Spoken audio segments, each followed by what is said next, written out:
Sarah Martinez had always been different from other girls in her small Texas town. While her classmates painted their nails and talked about boys, she spent weekends at her grandfather's ranch, learning to hunt and shoot with the precision that would later define her military career.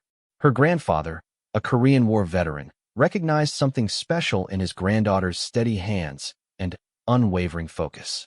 He taught her that a rifle wasn't just a weapon. It was an extension of oneself, a tool that demanded respect, understanding, and meticulous care. The summer before her 18th birthday, Sarah announced her intention to join the military. Her parents, both teachers in the local school district, had hoped she would follow a more traditional path, perhaps becoming a nurse or teacher like her mother. But Sarah's mind was made up. She had watched the news coverage of conflicts overseas and felt a deep calling to serve her country. More than that, she wanted to prove that gender had no bearing on one's ability to excel in the most demanding military roles. Basic training at Fort Benning was a shock to the system. The drill sergeants seemed particularly harsh on the female recruits, as if testing their resolve at every turn. Sarah's bunkmate, a girl from California named Jessica, broke down during the third week, crying herself to sleep every night. But Sarah found strength in the routine, in the physical demands, and especially in the weapons training that reminded her of those peaceful afternoons with her grandfather. During marksmanship training, Sarah consistently outperformed most of her male counterparts. Her shooting instructor, Staff Sergeant Rodriguez, noticed her exceptional skill and pulled her aside after one particularly impressive session. He told her about specialized roles within the military that required her level of precision and suggested she consider sniper training after completing her initial military occupational specialty training. The idea intrigued Sarah, but she knew the path would be challenging. Female snipers were rare, and the selection process was notoriously difficult. Still, she began researching everything she could about precision shooting, studying ballistics, weather effects on bullet trajectory, and the psychological aspects of long-range engagement. She spent her free time in the base library, reading military manuals and historical accounts of famous snipers. After completing basic training with honors, Sarah was assigned to the 82nd Airborne Division. Her first deployment came sooner than expected. She was sent to Afghanistan as part of a reconnaissance unit. The reality of combat was far different from the training exercises she had grown accustomed to. The heat was oppressive, the terrain unforgiving, and the constant threat of improvised explosive devices made every patrol a test of nerves. During her first month in country, Sarah's unit was tasked with providing security for a convoy traveling through a particularly dangerous valley. Intelligence reports suggested enemy activity in the area, but the mission was deemed necessary to deliver medical supplies to a remote outpost. Sarah was assigned as the designated marksman for her squad, carrying an M14 enhanced battle rifle instead of the standard M4 carbine. The convoy had been traveling for less than an hour when the attack began. Small arms fire erupted from the ridgeline above, and Sarah's training immediately kicked in. While her fellow soldiers sought cover and returned fire with their automatic weapons, Sarah methodically identified the enemy firing positions through her scope. Her first shot silenced a machine gun nest that had been pinning down the lead vehicle. Her second and third shots eliminated threats that her squad mates couldn't even see. The engagement lasted only minutes, but it felt like hours. When the shooting stopped and the area was secured, Sarah's squad leader approached her with a mixture of respect and amazement. He had never seen such precise shooting under pressure, especially from someone so young and relatively inexperienced in combat. Word of her performance spread quickly through the battalion, and within weeks, Sarah found herself being recommended for advanced marksmanship training. The recommendation came with an opportunity to attend the Army's Special Operations Target Interdiction Course, a program that trained military snipers. Sarah knew this was her chance to pursue the specialized role she had dreamed about since basic training. The course was intense, lasting several months, and covering everything from advanced ballistics to camouflage and concealment techniques. Sarah excelled in every aspect of the training. Her instructors were impressed not only by her shooting ability, but by her analytical mind and calm demeanor under pressure.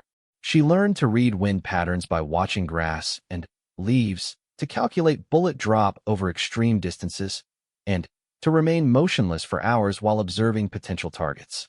Most importantly, she learned the psychological discipline required to take a human life from a distance, a responsibility that weighed heavily on every sniper.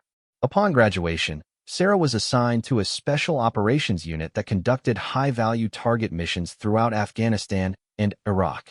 Her reputation grew with each successful operation. She became known for her ability to make impossible shots in challenging conditions, but also for her professionalism and dedication to mission success without unnecessary casualties. One particular mission in Iraq showcased her exceptional skills. Intelligence had identified a high-ranking insurgent leader who was planning attacks on coalition forces. The target was hiding in a heavily fortified compound in an urban area, making a traditional assault extremely risky. Sarah and her spotter were positioned on a rooftop nearly a mile away, waiting for the target to appear. The shot, when it came, was through a narrow window opening at a distance of 1,547 meters, well beyond the typical engagement range for most snipers. Wind conditions were challenging, and Sarah had to account for the bullet's drop over such an extreme distance. She spent nearly 6 hours in position, waiting for the perfect moment when all factors aligned. When she finally squeezed the trigger, the mission was completed with surgical precision, eliminating a significant threat while avoiding any collateral damage. This mission, like many others, remained classified for years, but within military circles, Sarah's reputation as one of the most skilled snipers in the armed forces was well established. Her success led to opportunities for advanced training with other military branches, including a cross-training program with Navy SEALs who were impressed by her capabilities and professionalism. The transition from Army Special Operations to working alongside Navy SEALs was significant. The cultures were different, the training more intense, and the missions more complex.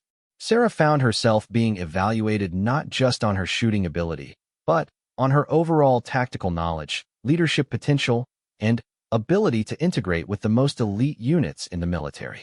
During a joint training exercise in California, Sarah first encountered Colonel James "Hawk" Harrison, a legendary Navy SEAL with over 20 years of service. Harrison had heard about the Army sniper who was training with his teams and was curious to see if the reputation was deserved. He had worked with many snipers over his career, but few had impressed him as much as the reports suggested this young woman might. The exercise involved a complex hostage rescue scenario in a mock urban environment. Sarah's role was to provide overwatch and eliminate any threats that might compromise the assault team's approach. As the SEALs moved through the training area, Sarah identified and eliminated 6 different threat actors that the assault team hadn't even detected. Her precision and tactical awareness contributed significantly to the mission's success. After the exercise, Colonel Harrison approached Sarah at the equipment cleaning station. She was methodically disassembling and cleaning her M24 sniper weapon system, the same ritual she had performed thousands of times before. The weapon was her constant companion, and she treated it with the reverence and care that her grandfather had taught her years earlier. Harrison watched her work for several minutes before speaking. Her movements were precise and practiced, each component cleaned and inspected with meticulous attention to detail. There was something almost meditative about the process, a calmness that spoke to years of discipline and training. He had seen many soldiers clean their weapons, but there was something different about the way she approached the task, a level of respect and understanding that couldn't be taught, only developed through experience and dedication. The colonel's question, when it came, would mark the beginning of a conversation that would change the trajectory of Sarah's military career. But, at that moment, focused on her weapon maintenance, she was simply a soldier ensuring her equipment was ready for whatever challenges lay ahead, embodying the professionalism and dedication that had brought her so far from that small Texas ranch where it all began. "Tell me about your rifle, Sergeant Martinez."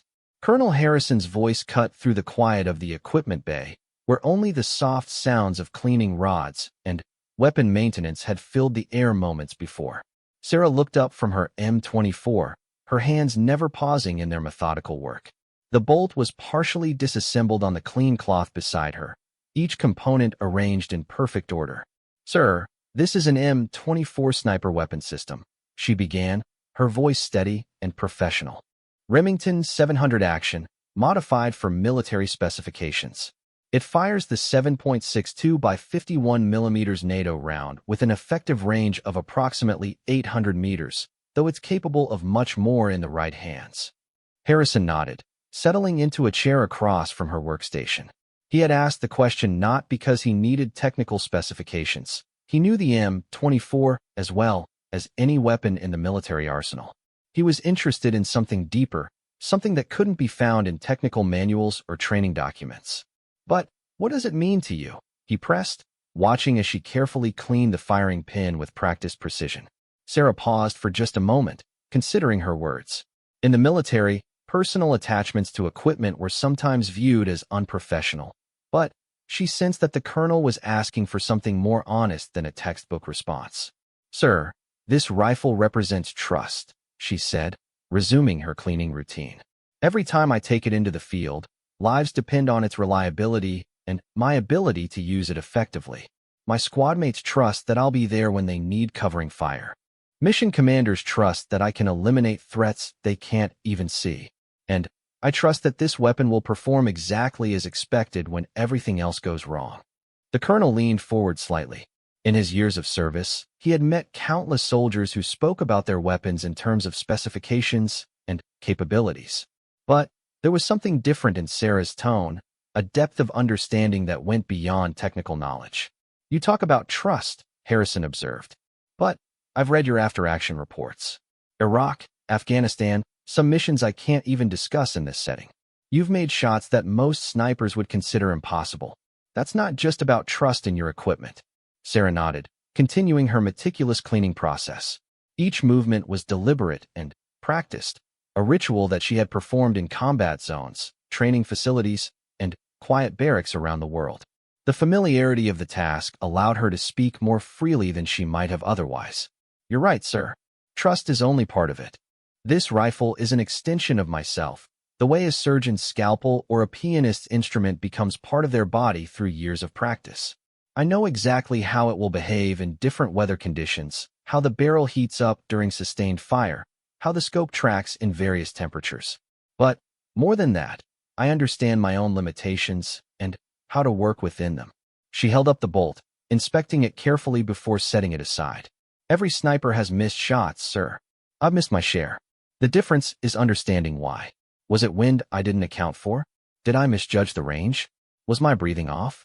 This rifle gives me consistent, predictable performance, which means when I miss, I can learn from it and do better next time." Colonel Harrison had seen many soldiers over the years who confused confidence with competence, who spoke about their abilities without truly understanding the depth of skill required for their roles. But Sarah's calm assessment of her own capabilities, including her acknowledgement of failures, spoke to a level of self-awareness that was rare in any profession, let alone military sniping. "I've been watching you during these exercises," he said. "Your shooting is exceptional, but that's not what impressed me most. It's your decision-making under pressure. Last week's hostage scenario, you had 3 different targets in your scope at various points. How did you prioritize?" Sarah paused in her cleaning to look directly at the colonel. This was clearly a test, but not of her technical knowledge. He was probing her tactical thinking, her ability to make life and death decisions in complex situations. "Threat assessment, sir. The first target I engaged was positioned to interdict the assault team's primary approach route. Eliminating him was essential for mission success. The second was a lookout who would have compromised the team's position if he had been allowed to report their location. The third," she hesitated for a moment. "The third was actually the most dangerous to our personnel, but engaging him would have revealed my position and compromised my ability to support the ongoing operation." "So you held your fire?" "Yes, sir. The assault team was able to neutralize that threat during their breach. Sometimes the most important shot is the one you don't take." This response clearly resonated with the colonel. In his experience, young soldiers often suffered from what he called target fixation, the tendency to engage every possible threat without considering the broader tactical situation. Sarah's ability to prioritize targets and, more importantly, to exercise restraint when necessary, demonstrated a level of tactical maturity that typically took years to develop. "Tell me about your worst miss," Harrison said suddenly, changing the direction of the conversation. Sarah's hands stilled for a moment on the cleaning cloth. It was a personal question, one that touched on failures that most soldiers preferred not to discuss. But something in the colonel's tone suggested that this was another test of her honesty and self-awareness. Helmand Province, Afghanistan, 18 months ago, she began, resuming her work with perhaps slightly more focus than before. High-value target, confirmed terrorist leader responsible for multiple IED attacks on coalition forces. Range was 1,200 meters, well within my capabilities under normal conditions. She paused to reassemble the bolt, her movements still precise despite the obviously difficult memories she was recounting. Conditions were challenging, significant wind, elevated temperature causing mirage effects, and the target was only exposed for brief moments. I had been in position for 8 hours, waiting for a clear shot. When the opportunity finally came, I was focused on the technical aspects of the shot and didn't properly account for my own physical condition. What happened? Muscle fatigue. 8 hours in the same position, high stress, limited hydration. My natural point of aim had shifted slightly, and I didn't recognize it because I was concentrating on external factors. The shot missed by less than 6 inches, but in our business, a miss is a miss regardless of the margin. Colonel Harrison nodded. What did you learn? Several things, sir. First, that physical conditioning for snipers isn't just about strength. It's about maintaining fine motor control under extreme conditions for extended periods. Second, that situational awareness includes awareness of your own physical and mental state, not just external factors. And third, that sometimes the hardest part of the job isn't making difficult shots. It's living with the consequences of the shots you miss. The honesty of this last statement seemed to surprise even Sarah herself. She had never articulated that particular truth so directly, but something about the colonel's questions was drawing out thoughts and feelings she rarely examined. The target escaped, she continued. 3 weeks later, an IED he orchestrated killed 2 Marines and wounded 6 others. I know it's not rational to blame myself for that outcome. There were many factors involved, and intelligence suggests he would have been replaced quickly regardless. But it's hard not to wonder what might have been different. Harrison was quiet for several minutes, watching as Sarah completed the reassembly of her rifle. Her movements remained steady and confident despite the personal nature of their conversation. When she finished, she performed a function check, operating the bolt and trigger mechanism to ensure everything was properly assembled. Sergeant Martinez, the colonel said finally, I've been in special operations for over 20 years. I've worked with some of the finest soldiers this country has ever produced. What you just described, that level of self-analysis, that willingness to accept responsibility even for circumstances beyond your control, that's not something that can be taught. It's a quality that sets apart the good soldiers from the exceptional ones. Sarah looked up from her rifle, uncertain how to respond. Praise from someone of Colonel Harrison's reputation was not something she had expected when she began cleaning her weapon that afternoon. Sir, I'm just trying to be the best soldier I can be. My grandfather always said that you honor your tools by understanding them completely, including their limitations. I think the same applies to understanding yourself.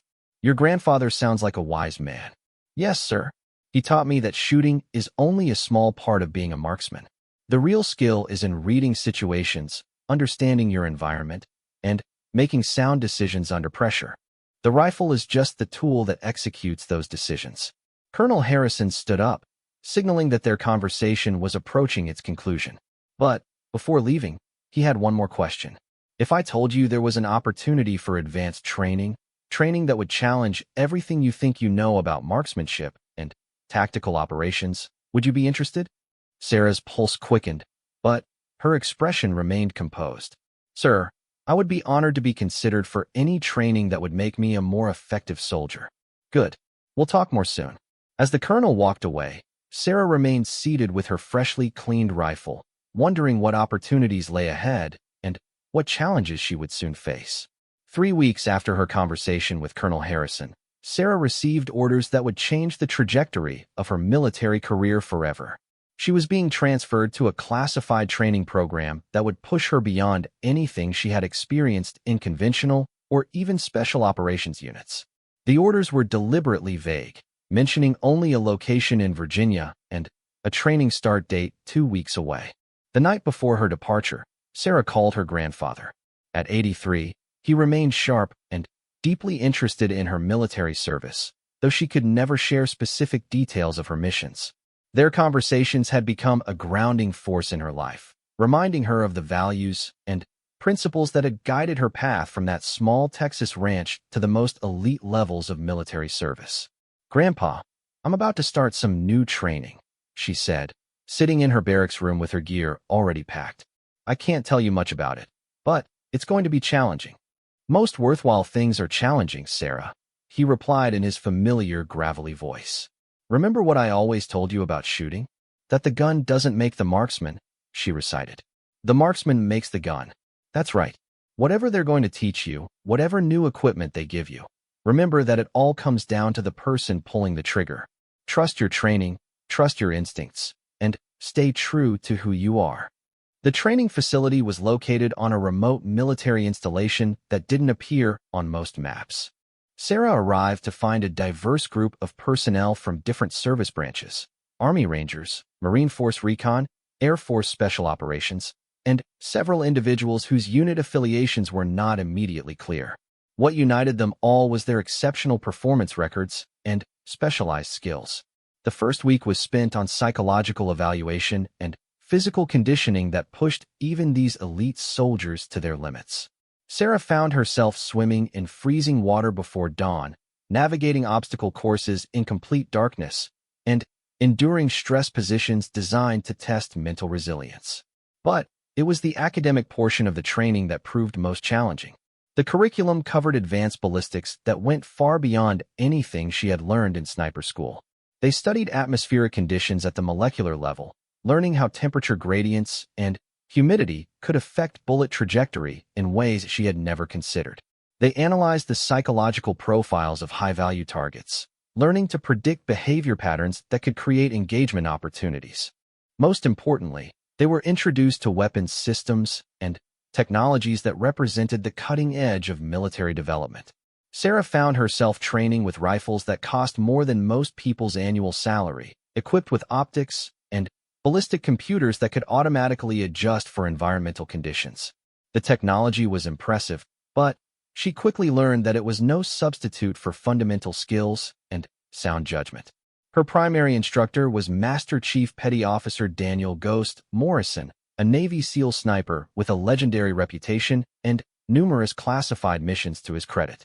Morrison had an unsettling ability to appear behind students without making a sound, earning him his nickname and teaching valuable lessons about awareness and observation skills. "Sergeant Martinez," Morrison said during her third week of training, "Colonel Harrison tells me you have an interesting perspective on equipment maintenance." They were standing on a shooting range unlike any Sarah had ever seen. Targets could be placed at distances exceeding 2 miles, and environmental conditions could be artificially altered to simulate virtually any climate on Earth. Sarah was holding a rifle that represented several $1 million in research and development, a precision instrument that could theoretically make shots that had been impossible just a few years earlier. "Master Chief, I believe that understanding your equipment completely is essential for maximizing performance," Sarah replied. "But the most sophisticated rifle in the world is only as effective as the person operating it." Morrison nodded approvingly. "Show me what you mean." What followed was the most challenging shooting exercise Sarah had ever attempted. Morrison had her engage targets at distances approaching the theoretical limits of the rifle's capabilities, under artificially created conditions that simulated some of the most difficult environments on Earth. Arctic cold that made her fingers stiff despite protective gloves. Desert heat that created mirage effects that made target identification nearly impossible. Humidity levels that affected powder burn rates, and bullet performance in subtle but critical ways. Through it all, Sarah maintained the same methodical approach that Colonel Harrison had observed during her equipment cleaning routine. Before each shot, she went through a mental checklist that included not just the technical factors like range and wind speed, but also her own physical and mental condition. She monitored her breathing, her heart rate, her level of fatigue, and her emotional state with the same attention to detail she applied to external factors. Interesting technique. Morrison observed after watching her engage a target at 2,100 meters in simulated crosswind conditions. Most students get caught up in the technology and forget about the fundamentals. Master Chief, my grandfather always said that fancy tools can make a job easier, but they can't replace skill and judgment. This rifle can calculate environmental conditions faster and more accurately than I ever could, but it can't decide whether the shot is worth taking or determine the best time to squeeze the trigger. This response seemed to please Morrison, who had seen too many promising soldiers become overly dependent on technology at the expense of developing their own capabilities. Sarah's approach balanced respect for advanced equipment with reliance on fundamental skills that would serve her regardless of what tools were available. The most challenging aspect of the training came during the fourth week, when students were introduced to scenarios that went beyond pure marksmanship. They found themselves learning urban operations, close quarters combat, and advanced reconnaissance techniques. Sarah discovered that her sniper training had prepared her well for patient observation and analysis, skills that proved valuable in intelligence gathering and target assessment. During one particularly complex exercise, Sarah spent 3 days infiltrating a mock urban environment, gathering intelligence on a simulated terrorist cell while avoiding detection by opposition forces. Her mission culminated in a precision engagement that required her to eliminate a specific target while avoiding harm to civilians and maintaining her concealed position. The shot itself was technically challenging, a moving target at 800 meters through an urban environment with multiple potential obstacles and distractions. But the real difficulty lay in the hours of preparation, the patient observation required to understand the target's movement patterns, and the split-second decision-making necessary to identify the optimal engagement opportunity. Sarah succeeded, but the exercise taught her that her training had prepared her for much more than long-range shooting.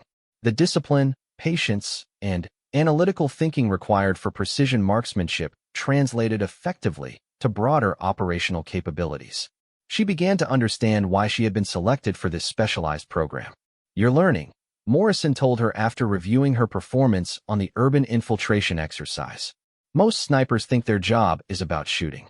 The best ones understand that shooting is just one tool in a much larger toolbox." As the training progressed, Sarah found herself being evaluated on leadership capabilities as well as technical skills. She was placed in charge of small teams during various exercises, learning to coordinate complex operations while maintaining her own performance standards. The experience was challenging but rewarding, as she discovered an aptitude for tactical planning and team coordination that complemented her individual skills. The final week of training brought a series of exercises that tested everything the students had learned. Sarah found herself leading a 4-person team in a hostage rescue scenario that required precise coordination between multiple specialists. Her role was to provide overwatch and eliminate threats that could compromise the assault team, but she also had to coordinate intelligence gathering, entry planning, and extraction procedures. The exercise began before dawn, with Sarah's team infiltrating the target area under cover of darkness.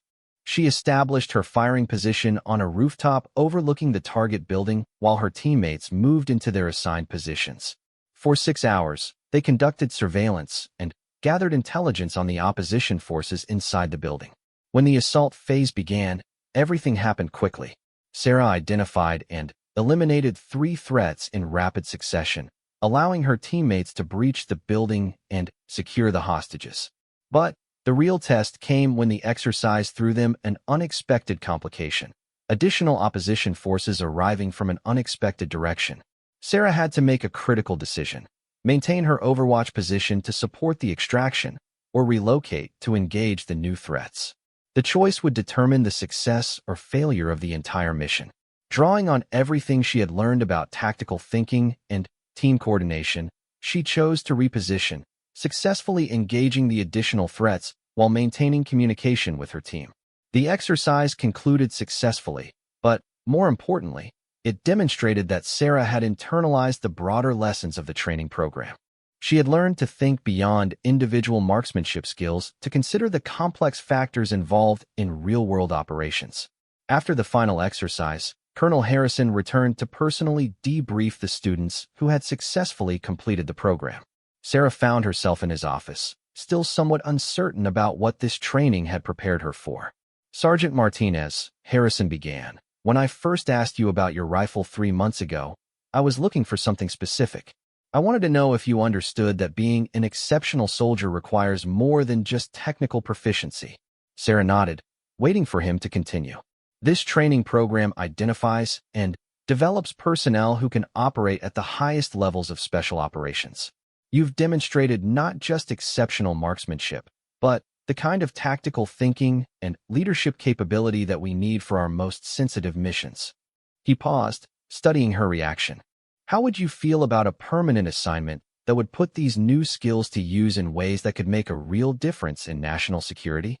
Sarah felt her heart rate increase, but her voice remained steady when she responded. "Sir, I would be honored to serve wherever I can make the greatest contribution." "Good, because I have an offer that I think will interest you." Colonel Harrison's offer was unlike anything Sarah had imagined possible in her military career. He was inviting her to join a joint special operations unit that conducted the most sensitive and critical missions in the global war on terror. The unit operated under such deep classification that its very existence was known only to a select few in the highest levels of government and military leadership. This assignment would require you to work directly with Navy SEALs, Delta Force operators, and other elite personnel, Harrison explained. Your role would be multifaceted, sometimes providing precision fire support, sometimes conducting reconnaissance, sometimes leading small teams in complex operations. Are you prepared for that level of responsibility? Sarah thought of her grandfather's words about worthwhile challenges and nodded. Yes, sir. I believe my training has prepared me for whatever challenges lie ahead. The transition to her new assignment was swift. Within 2 weeks, Sarah found herself at a facility that officially didn't exist, working alongside some of the most elite soldiers in the American military. Her first few months were spent in additional specialized training and integration exercises, learning to work seamlessly with operators from different service branches who each brought unique capabilities and perspectives. Her first real mission came sooner than expected. Intelligence had identified a terrorist leader planning a major attack on American interests in Eastern Europe. The target was heavily protected and moved frequently between safe houses, making traditional military action extremely difficult. The mission required a small team to infiltrate the area, gather precise intelligence, and eliminate the threat with minimal collateral damage. Sarah was selected as the team's precision marksman and secondary team leader, working under a veteran SEAL Team 6 operator known only as Ranger. The mission would test everything she had learned about advanced tactics, leadership under pressure, and precision shooting in complex urban environments. The insertion was conducted at night via helicopter, with the team fast roping into a remote area 15 kilometers from the target zone. Sarah carried her familiar M24 rifle, now equipped with the advanced optics and environmental sensors she had trained with during the specialized program. But, more importantly, she carried the confidence and tactical knowledge that would prove essential in the challenging hours ahead. The team spent 3 days conducting surveillance and mapping the target's movement patterns. Sarah's patience and observational skills, honed through years of sniper training, proved invaluable in identifying the subtle security measures and behavioral patterns that would determine the mission's success. She noticed that the target always appeared briefly at a specific window each morning at approximately 0630 hours, a detail that had been missed by previous intelligence gathering efforts. When the mission entered its final phase, Sarah found herself in a firing position 950 meters from the target building. The shot would need to be taken through a narrow window opening, with civilian apartments in close proximity requiring absolute precision. Environmental conditions were challenging. Early morning mist, variable wind patterns, and the heat signature effects from nearby buildings all complicated the ballistic calculations. As she settled into her firing position, Sarah went through the same methodical preparation routine that had become second nature over years of training and combat experience. She checked and rechecked her equipment, calculated the environmental factors affecting bullet trajectory, and, most importantly, assessed her own physical and mental condition to ensure optimal performance. At 0627 hours, the target appeared at the expected window. Sarah had a clear shot, but she held her fire. Something in the target's behavior suggested he was not alone in the room. Her patience was rewarded when a second figure briefly appeared in the window, a child, perhaps 8 or 9 years old, who appeared to be the target's son. The ethical and tactical complexity of the situation required split-second decision-making. Sarah could take the shot, likely eliminating the target, but potentially harming an innocent child. Or she could wait, hoping for another opportunity that might not come, and risking the success of a mission that had taken months to plan and execute. She chose to wait. For 20 minutes, Sarah maintained her position while the rest of the team held their positions around the building. Her decision to hold fire had effectively put the entire mission on hold, creating tension and uncertainty among her teammates.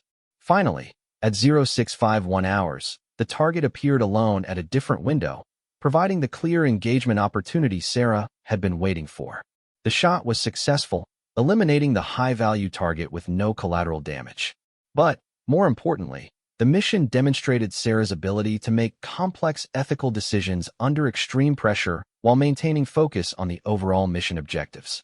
Her willingness to exercise restraint, even at the risk of mission failure, had ultimately led to a better outcome for all involved.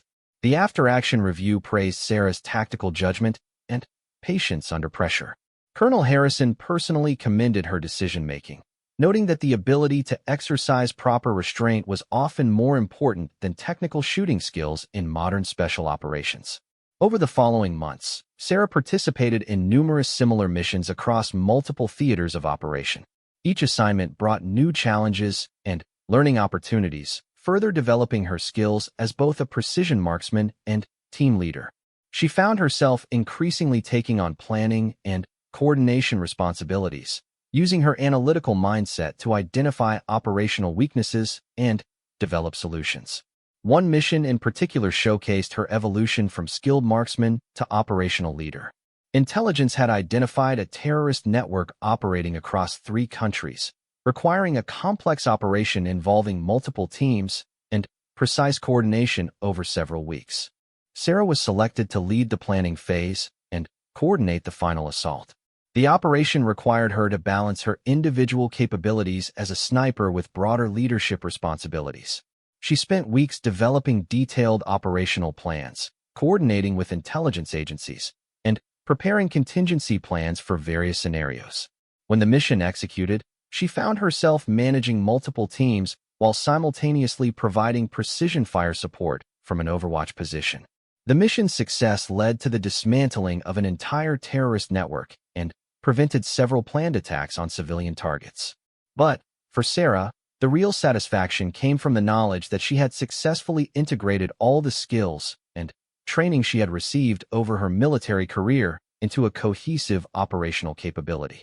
Years later, reflecting on her journey from a small-town Texas girl to one of the military's most elite operators, Sarah often thought about that conversation with Colonel Harrison over her rifle cleaning routine. His questions had seemed simple at the time, but they had been designed to assess much more than her technical knowledge or shooting ability. The calmness she had displayed while cleaning her M24 that day had spoken volumes about her character, discipline, and approach to her profession.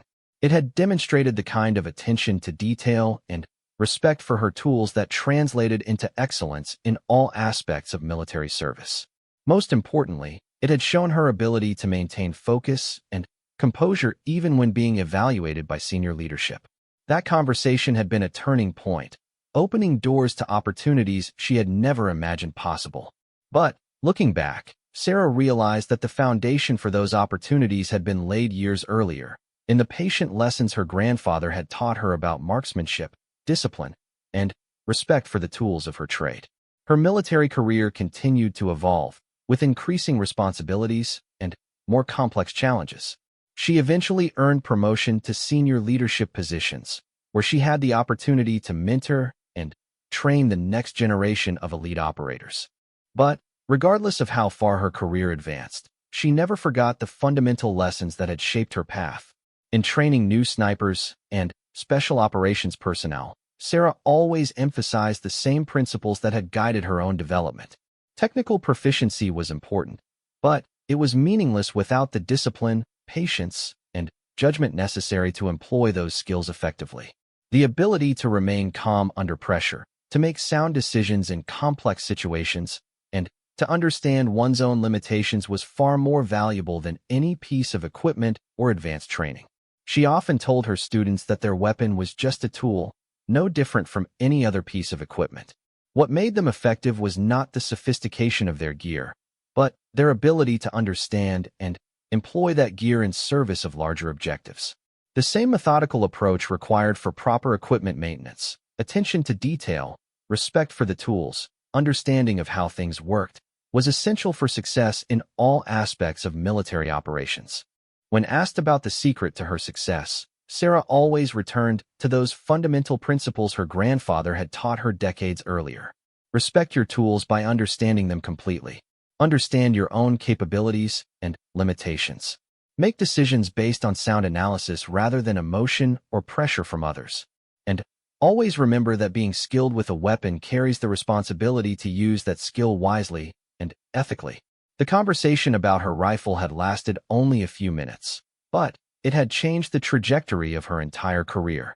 It had demonstrated that true expertise went far beyond technical knowledge to encompass the character, judgment, and leadership qualities essential for success at the highest levels of military service. Colonel Harrison had been looking for someone who understood that being an elite operator required more than just exceptional marksmanship skills. He had found someone whose calm, methodical approach to equipment maintenance reflected a deeper understanding of professionalism, discipline, and attention to detail that would serve her well in the most challenging assignments her country had to offer. Sarah's story became an inspiration to others in the military, particularly women who aspired to serve in special operations roles. Her success had opened doors for others and demonstrated that gender was no barrier to excellence in the most demanding military specialties. But she was always careful to emphasize that her achievements were the result of years of dedicated training, continuous learning, and an unwavering commitment to the principles that had guided her from the beginning. The M24 rifle that had been the subject of that pivotal conversation eventually became a cherished reminder of her journey. Though she would go on to use many different weapons systems throughout her career, that particular rifle represented the foundation of skills and principles that had made everything else possible. It served as a tangible link to her grandfather's teachings and a reminder of the values that had shaped her path from a small Texas ranch to the highest levels of military service. In the end, Sarah's calm while cleaning that rifle had indeed spoken volumes, not just about her technical competence, but about the character and dedication that would define her extraordinary military career.